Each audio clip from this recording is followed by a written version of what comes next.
जेव्हा मी पहिल्यांदा पंचक हा शब्द ऐकला, आय वॉज लाईक पंचक म्हणजे काय हेच मला कळलं. मग मला त्याचा रेफरन्स कळला आणि I was like my God, हे खूप क्रेझी आहे. तुला पंचक या शब्दाचा अर्थ माहित होता जेव्हा ही फिल्म तुझ्याकडे आली? हो, मला पंचक या शब्दाचा अर्थ माहीत होता, पण तू आता म्हणालीस तसं की मला जेव्हा वाव अशा नावाने एक फिल्म येते तेव्हा आय ऑलवेज फील आपलं फील्ड इतकं कमाल आहे ना की खूप गोष्टी ज्या काळाआड जात असतात ना त्या कुठेतरी आपण पुन्हा हायलाईट करून लोकांसमोर आणतो. सो या जनरेशनला ज्या गोष्टी माहिती नाही आहेत त्या खूप गोष्टी त्यांना कळतात थँक्स टू आपले डिव्हायसेस वगैरे. त्यामुळे पंचक ह्याच्या मागे काय एक्झॅक्टली अर्थ आहे आय एम शुअर खूप लोकांनी गुगल केलं असेल, खूप लोकांनी त्याचे सर्च हिस्ट्रीज काढल्या असतील आणि खूप लोकांना पुन्हा एकदा नव्याने कळलं असेल. बट या इट्स अ व्हेरी डिफरंट आणि खूपच वेगळी कॉन्सेप्ट मला ऐकूनच कमाल वाटली होती. ॲब्सोल्युटली. आणि यु नो मी जेव्हा ट्रेलर बघितला या फिल्मचा, it took me back to Malamaal weekly, वळू मराठीत. तो जो एक फील होता की इतकी माणसं एकतर कास्टमध्ये आणि काहीतरी मजा होणार आहे, काहीतरी सिच्युएशन आहे आणि त्याच्यावरती सगळेजण रिॲक्ट करतात. It is such a fun thing to watch. I know. मला सांग, एवढी मोठी कास्ट जेव्हा तुमच्यासोबत असते एका फिल्ममध्ये, what is the best part of it आणि what is the flip side of it? Best part of it is कार्यशाळा. तुम्ही सेटवर आल्यानंतर फक्त म्हणजे तुम्ही स्वतः एका कॉम्बिनेशन सीनमध्ये उभं राहिलात तरी बरेचदा तुम्ही ऑडियन्स बनून जाता forgetting your character because actors are so good, they perform so well की वाव हे ह्याने किती छान घेतलं, ह्यांचा अप्रोच किती छान आहे, यांची थॉट प्रोसेस किती छान आहे. माझं तर बरेचदा असंच होतं की मी आपली प्रत्येकाकडे ॲक्टिंग करताना ह्याने काय केलं, हिने काय केलं असं पाहत होते.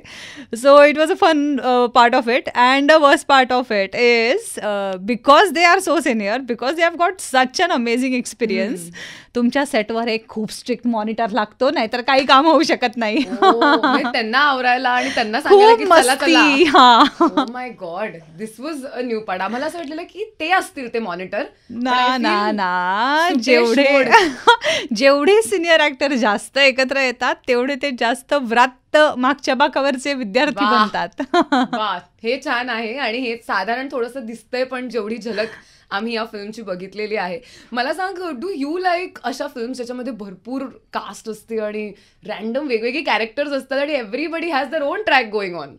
ओके, आय थिंक ह्या प्रश्नाचं उत्तरच आहे की मी पंचकचा पार्ट आहे. राईट. बिकॉज पंचकमध्ये मी आदिनाथची गर्लफ्रेंड आहे आणि ही फिल्म जी आहे ती खोत फॅमिलीची स्टोरी आहे and I am not a part of Khot family. मी आदिनाथची गर्लफ्रेंड आहे, बाजूच्या फॅमिलीतली आहे, त्यामुळे मी त्या फॅमिलीमध्ये ॲक्टिव्हली खूप तुम्हाला दिसणार नाही आहे किंवा माझा रोल खूप छोटा आहे. बट मला माझ्या करिअरमध्ये असे सिनेमे ज्याच्यामध्ये इतके सिनियर ॲक्टर्स आहेत आणि तिथे आपल्याला त्या फिल्ममध्ये आपला पण एक छोटंसं कॉन्ट्रीब्युशन आहे असं बघायला मिळालं तर ह्या फिल्म्स करायला आवडतील. त्यामुळे मी कायम अशा ऑपॉर्च्युनिटीज शोधत असते आणि पंचक हे मला वाटतं त्याचं बेस्ट एक्झाम्पल आहे. राईट. जेव्हा पंचक बद्दल कळायला लागलं आम्हा सगळ्यांना तेव्हा एक गोष्ट हायलाईट होत होती, दॅट इज की Madhuri Dixit is going to produce the film आणि त्यांची मराठीतली पहिली प्रोड्यूस केलेली फिल्म आहे. ऑफकोर्स म्हणजे this is mindlessly I am asking you this, पण प्रत्येक व्यक्ती आपण सगळेच आहोत त्यांचे fan. When you met her for the first time, काय Okay, I haven't met her till date. My God!